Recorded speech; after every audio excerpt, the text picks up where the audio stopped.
Buenos días, mi nombre es Daniel Hernández Calle y este es un pequeño seminario acerca de la auscultación cardíaca. Este tema es el típico que se explica en la carrera pero de una forma muy compleja, de tal forma que nos resulta muy difícil recordarlo y memorizarlo para el MIR. Entonces la idea es el esquema que generalmente usa CTO, que es coger una cosa muy compleja y dividirla en sus partes más pequeñas y más simples de tal forma que para hallar esa cosa tan complicada nos bastará simplemente organizar bien en nuestra cabeza los conceptos básicos. Es como si cogemos las piezas de un puzzle, que serían las ideas sencillas, y las transformamos en el puzzle final sin gastar nada o muy poca memoria, pero consiguiendo el mayor contenido posible. Bueno, empecemos con estas piezas básicas. Primero, la auscultación cardíaca en un corazón sano. Para ello, lo primero que tenemos que entender es que un tono cardíaco se produce cuando se cierra la válvula, no cuando se abre, solo cuando se cierra. Ahí es cuando hace ruido. El primer tono, por consenso, es el tono de cierre de la válvula mitral. Cuando se cierra la válvula mitral, es porque el ventrículo ya está lleno, ya se ha pasado la diástole, está lleno de sangre. Entonces, se cierra la mitral y al cabo de muy poco tiempo se abre la aorta. Pero la aorta al abrirse no produce ruido, solamente cuando se cierran las válvulas. Entonces, se cierra la mitral, se abre la aorta, empieza la sístole, se vacía el ventrículo y cuando se vacía el ventrículo es cuando se cierra la aorta y ahí es cuando hace ruido. Ese es el segundo tono cardíaco. Entonces, todo lo que esté entre el primer ruido y el segundo ruidos cardíacos, es decir, cierre mitral y cierre aórtico, será sístole. Después viene la diástole. La diástole, en el llenado ventricular, tenemos varias fases. La primera fase es la fase de llenado rápido, en el cual se llenan en torno a 3/4 de ventrículo. Aquí es donde podemos tener el tercer ruido, que es el galope ventricular. Más tarde, al final de la diástole, es cuando se produce el llenado activo del ventrículo. Activo porque supone la contracción de la aurícula. Y aquí es donde podemos tener el cuarto tono, o galope auricular. ¿Por qué se produce el galope ventricular? El galope ventricular se va a producir cuando este ventrículo se llena muy rápido o con mucha sangre. Esto puede aparecer en situaciones fisiológicas, ¿no?, como el embarazo o la fiebre, en el cual el corazón pues, va a tope, o bien en situaciones patológicas, típicamente las insuficiencias valvulares. ¿Por qué? Porque en estas condiciones la válvula está más abierta de que de costumbre, entonces la sangre entra más a chorro, entonces se llena el ventrículo antes. El cuarto tono, o galope auricular, se produce cuando hay una contracción de la aurícula muy potente. ¿Y cuando tenemos una contracción de la aurícula muy potente? Pues básicamente cuando esta aurícula se encuentra con una resistencia muy fuerte, contra una poscarga muy fuerte.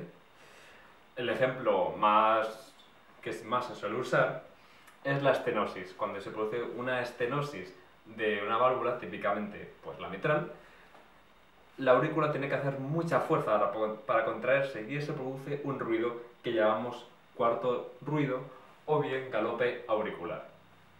Otro ejemplo de aumento de poscarga es la hipertensión arterial o pulmonar. Muy bien, vamos a hacer un pequeño resumen. Primero, primer tono, cierre de la mitral. Segundo tono, cierre de la aorta.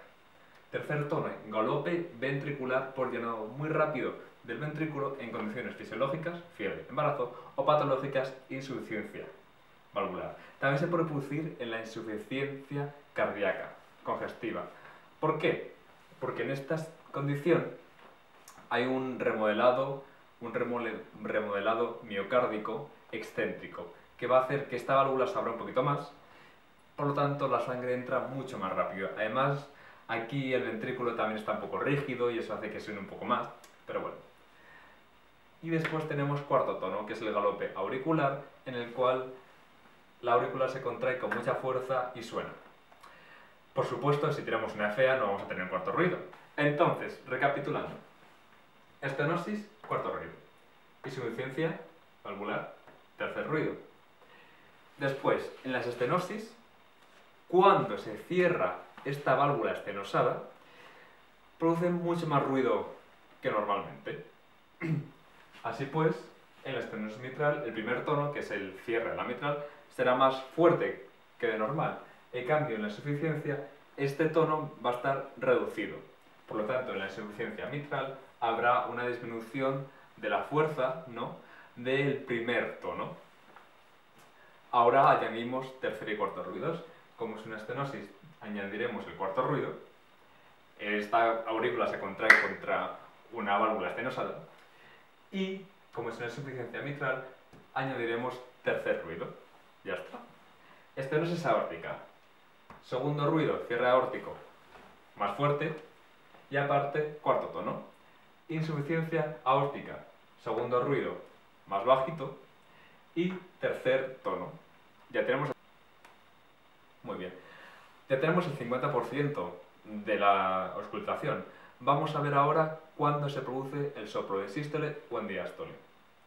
El soplo se va a producir cuando la sangre pase a través de una válvula con un flujo turbulento, ya sea estenosis o ya sea insuficiencia. Por lo tanto, es al contrario que en la auscultación normal, que los tonos se producen cuando se cierra la válvula. Aquí es cuando está pasando sangre, por lo tanto tiene que estar abierta, obviamente. Muy bien. Empecemos con la estenosis mitral. ¿Cuándo se produce este flujo turbulento? Pues cuando la sangre pase de aurícula a ventrículo izquierdo. Por lo tanto, en diástole. En la insuficiencia mitral, ¿cuándo se produce el soplo? Pues es al revés. Cuando la sangre pasa de ventrículo izquierdo a aurícula izquierda. ¿Qué pasa en la estenosis aórtica? ¿Cuándo sopla? Cuando la sangre vaya de ventrículo izquierdo a aorta, por lo tanto será sistólico. ¿Y qué pasa con la insuficiencia aórtica? Pues lo contrario. Cuando la sangre pasa de aorta a ventrículo izquierdo se produce el flujo turbulento, esa regurgitación de la que hablábamos. Ahora vamos a por los ruidos patológicos. Estos son el clic, que es un ruido patológico sistólico, y de clic, y de sistólico, y el chasquido. Chas, a, de diastólico. ¿Vale? Clic sistólico, chasquido diastólico. Es la única diferencia. Si se produce en sístole, en diástole se llama clic o chasquido. De estos ruidos hay tres. Tenemos dos clics y un chasquido. Este chasquido se va a producir en la estenosis mitral. Justo antes del soplo diastólico se produce este chasquido, que es muy importante porque tiene importancia pronóstica, porque cuanto más cerca esté este chasquido del segundo tono, peor es el pronóstico del paciente. Después, clics. El más famoso es el clic de apertura de válvula aórtica en estenosis aórtica, que se produce justo antes del tono. Y después tenemos otro clic, que es el clic de insuficiencia mitral. Pero no insuficiencia mitral normal, sino insuficiencia mitral en un prolapso mitral. Un prolapso es un tipo de insuficiencia en el cual no existe este aumento de diámetro como tal de la válvula, sino que hay una valva, ¿no?, la posterior generalmente, que está un poco suelta, ¿no?, está flotando, y eso va a acabar produciendo una insuficiencia. Entonces, ¿cómo diferenciamos la insuficiencia mitral del prolapso mitral? Pues por el clic, porque en el prolapso mitral existe este clic sistólico, el clic que ya hemos comentado. Después, de las tres informaciones que hemos hablado, que es si el tono está aumentado o disminuido, después si tiene clic o chasquido, y después si es sistólico o diastólico, nos queda el cuarto apartado, que es el más fácil de todos, que es dónde está el soplo, ¿no? Si está en foco mitral y encima irradia axila, pues será de la válvula mitral, y si está en foco aórtico y irradia a carótida, pues será aórtico. ¿Cómo diferenciamos que sea de corazón izquierdo o que sea de corazón derecho? Pues la única forma de diferenciarlo es mediante el fenómeno de Rivero-Carvallo. Esto implica que cuando es derecho, y solo cuando es derecho, y todos los derechos, cuando hacemos una inspiración profunda, este soplo aumenta. Es algo que no pasa en el corazón izquierdo, pero que sí que pasa en el corazón derecho. ¿Por qué? Porque al hacer una inspiración profunda aumentamos la precarga en la aurícula derecha, pero mucho menos en la aurícula izquierda. Por lo tanto, este fenómeno es mucho más marcado en la aurícula derecha. Tercer apartado.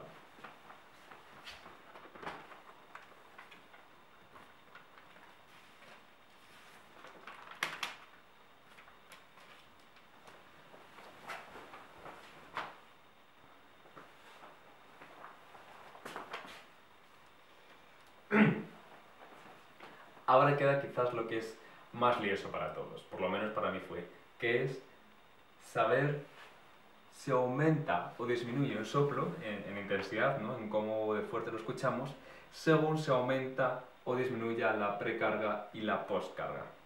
Para ello, tenemos una tablita que nos va a simplificar bastante la vida, ¿vale? En esa tablita tenemos primero insuficiencia valvular y después estenosis valvular.